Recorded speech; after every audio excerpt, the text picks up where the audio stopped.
Hello everyone, তোমরা সকলে কেমন আছো? আশা করছি সকলে ভীষণ ভালো আছো, সুস্থ আছো, আর আমরাও কিন্তু বেশ ভালো আছি। আর আমার নতুন আরও একটা ব্লগে তোমাদের অনেক অনেক ওয়েলকাম। ভিডিওটা হচ্ছে নবমীর দিন, আসলে এডিট করা হয়নি বলে পোস্ট করতে পারছিলাম না।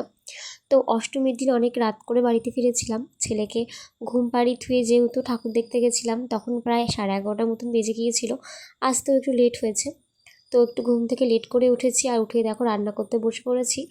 আজ রান্না হবে কিন্তু চিকেন আর হচ্ছে ফ্রাইড রাইস।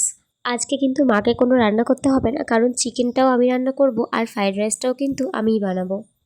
রান্না করতে কিন্তু আমার ভীষণ ভালো লাগে, কিন্তু আমার ছেলে যেহেতু ছোট, তো ওকে নিয়ে সবসময় কিন্তু আমার রান্না করাটা হয়ে ওঠে না। মাঝে সাঝে একটু রান্না আমি করি। প্রথমে ফ্রাইড রাইসের জন্য সবজিগুলো আগে ভেজে নিয়েছি।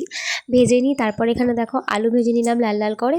তারপর কিন্তু এখানে মশলা কষাচ্ছি চিকেন করব বলে।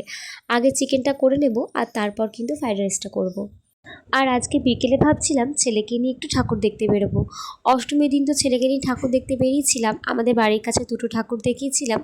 আজকে যাব একটু বাজারের দিকে, ওদিকে কিন্তু অনেক সুন্দর সুন্দর পুজো হয়। তো সেখান থেকে কয়েকটা ঠাকুর ছেলেকে একটু দেখিয়ে নিয়ে আসবো। আমরা তো অষ্টমী দিন ঠাকুর দেখে এসেছি। ছেলেকে রাতের বেলা ঘুম পাড়িয়ে দিয়ে ওই 11:30টার দিকে আমরা বেরিয়েছিলাম। তো অনেকক্ষণ ঠাকুর দেখেছি, প্রায় সব ঠাকুরই দেখা হয়ে গেছে। আরও কয়েকটা ঠাকুর বাকি আছে, সেটা কিন্তু আজকে রাতে দেখব। ছেলেকে ঘুম পাড়িয়ে দিই তারপর যাব। এদিকে দেখো কথা বলতে বলতে আমার এদিকে ফ্রাইড রাইস আর মাংস রান্না করা কমপ্লিট। আর দেখো বিকেলবেলা খাওয়া দাওয়ার পর আমরা বেরিয়ে পড়েছিলাম ছেলেকে নিয়ে ঘুরতে। যেমনটা বললাম, ছেলেকে নিয়ে একটু ঠাকুর দেখতে বেরোবো। আর আমার ছেলে কিন্তু ঘুরতে ভীষণ ভালোবাসে।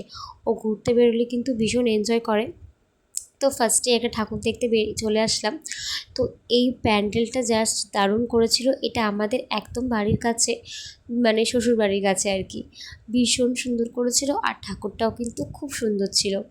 তো এখানে দেখো ছেলেকে বসিয়ে এখানে একটু ফটো তুলছিলাম, ও কিন্তু ভীষণ খুশি হচ্ছিল ঠাকুর দেখে।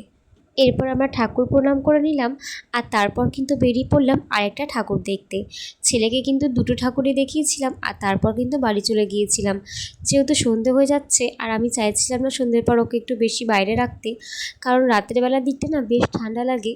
তো যদি ঠান্ডা লেগে যায় এই ভয়ে বেশিক্ষণ বাইরে রাখতে চাইছিলাম না। কিন্তু সেটাই হলো, ওর একটু ঠান্ডা লেগেও গিয়েছিল। যেহেতু বাইকে করে ঘুরছিল, আর বাইকে করে ঘুরলে কিন্তু একটা ঠান্ডা হাওয়া লাগে, তো সেই জন্যই কিন্তু ঠান্ডাটা লেগে গিয়েছিল। এরপর দেখো চলে আসলাম আরেকটা ঠাকুর দেখতে, আর এই প্যান্ডেলটা কিন্তু ময়ূরের মধ্যে হয়েছিল। ভেতরটা দেখে নাও, ভেতরটা কিন্তু পুরো নীল আলো ছিল। আর ফটোতে তো কিচ্ছু বোঝা যাচ্ছিল না, ফোনে খুব একটা ভালো লাগছে না, কিন্তু সামনাসামনি কিন্তু ভীষণ ভালো লাগছিল। আর ঠাকুরটাও কিন্তু ভীষণ সুন্দর হয়েছিল, আর নীল আলোর মধ্যে না ঠাকুরটাকে দারুণ লাগছিল দেখতে। আজকের ভিডিওটা এইটুকুই। ভিডিওটা কেমন লাগলো অবশ্যই কমেন্ট করে জানিও। দেখা হবে নতুন একটা ভিডিওতে। আজকের মতন টাটা, ভালো থেকো সবাই।